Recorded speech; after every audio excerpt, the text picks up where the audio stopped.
Grayson Chrisley is focusing on his fitness. He took to his Instagram feed to share 2 new photos of himself pumping iron for the first time in a month. This comes just as Grayson's parents head to jail this month. Keep on reading for more details on Todd and Julie Chrisley's teenage son. Grayson Chrisley focuses on his physique. Earlier this week, Grayson Chrisley shared an update with his followers. It's the first update within a month. The 16-year-old shared photos of himself pumping iron at the gym. Grayson wore a gray tank top with black Nike sweatpants. He also wore a red Bass Pro Shops baseball cap. The same baseball cap that he wore on Savannah Chrisley's Unlocked podcast.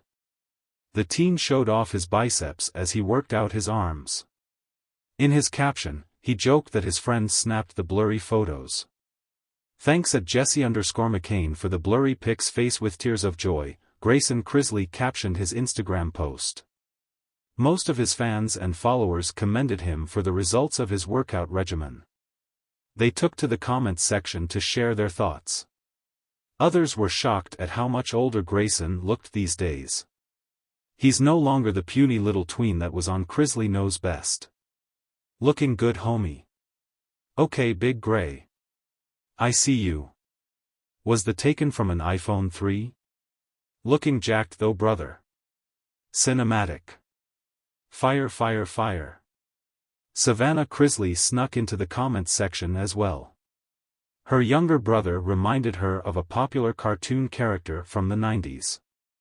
Dude be looking like a ninja turtle, Savannah commented. Grayson Chrisley didn't like the comparison. He didn't take it as a compliment. The former reality star fired back at his famous sister, I hope both sides of your pillow is hot. Shared an update on his car crash. He appeared on Savannah's podcast last month. Grayson Chrisley shared an update after his car accident. He admitted he was fine after ending up in the bad wreck. Grayson joked that his truck was the one that didn't survive. I'm fine, the truck's not fine but I am fine, Grayson told Savannah on the Unlocked podcast. But it was bad, it was really bad. He also wanted to clear up the rumors about the accident. Grayson slammed the media for making it sound like I died. He didn't like the reports about his crash. The young son shared that he was fine and that he didn't have severe injuries. Fans were obviously concerned about Grayson Chrisley when they first heard of the news. He went to the hospital for 4 hours after the accident. Then he headed to the gym. I posted a picture of me in the gym. Do you know how many DMs I got that were like, surprise you're not at the hospital, Grayson Chrisley continued. I'm like, I was there for, 4 hours. What are your thoughts on Grayson pumping iron at the gym? Sound off below in the comments section. As the Chrisley family faced an unexpected and intense chapter, young Grayson Chrisley found himself at the center of a storm he'd never anticipated. While his parents, Todd and Julie Chrisley, were preparing for their prison sentences following high-profile legal troubles, Grayson was focusing on the one place where he could find solace and stability, the gym. Pumping iron was not just an outlet for him, it was a form of therapy, a way to channel his mixed emotions, and a means to prove to himself that he could handle the challenges ahead. Grayson had always been the baby of the family, often shielded from the more complex issues the Chrisleys faced. He grew up in the limelight, surrounded by wealth, comfort, and his family's strong presence. But with his parents gone, Grayson was now tasked with figuring out life on his own terms. He had seen his parents' resilience, their determination to tackle any challenge head-on. Now, it was his turn to take that same grit and apply it to his own life. On a quiet Monday morning, as the family braced for Todd and Julie's sentencing day, Grayson was already at the gym. It had become his routine, early morning workouts, pushing weights, running on the treadmill, and isolating himself from the outside world. With each rep, he could feel the weight of his family's struggles, and he used that weight as fuel to lift heavier and push harder. He wasn't just working on his body, he was building mental fortitude. The gym had transformed into a place of refuge. Among the clanging weights and faint hum of music, he could lose himself and his thoughts. There was no one asking him how he was feeling, no pitying glances from people who knew his family's situation. It was just Grayson and the weights. He enjoyed the simplicity, the black-and-white reality of gym life: either you lift it, or you don't. There were no gray areas, no legal complications, no public scrutiny. He wasn't alone in this journey.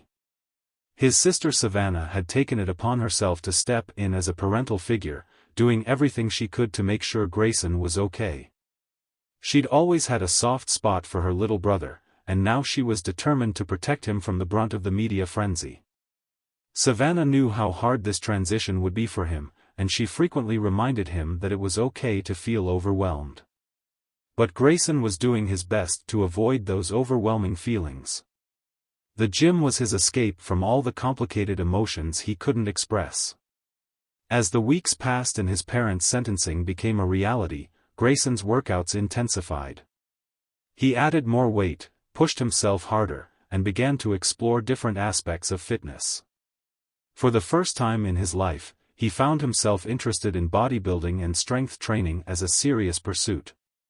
He was determined to grow stronger, not just physically, but emotionally as well.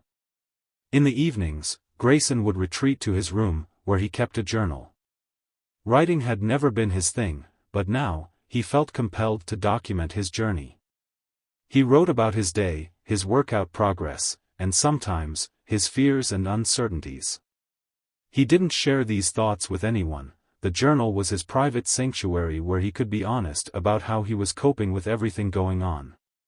He didn't always have the words to describe how he felt about his parents going away, but he knew that these pages would capture the emotions that the gym couldn't quite exhaust.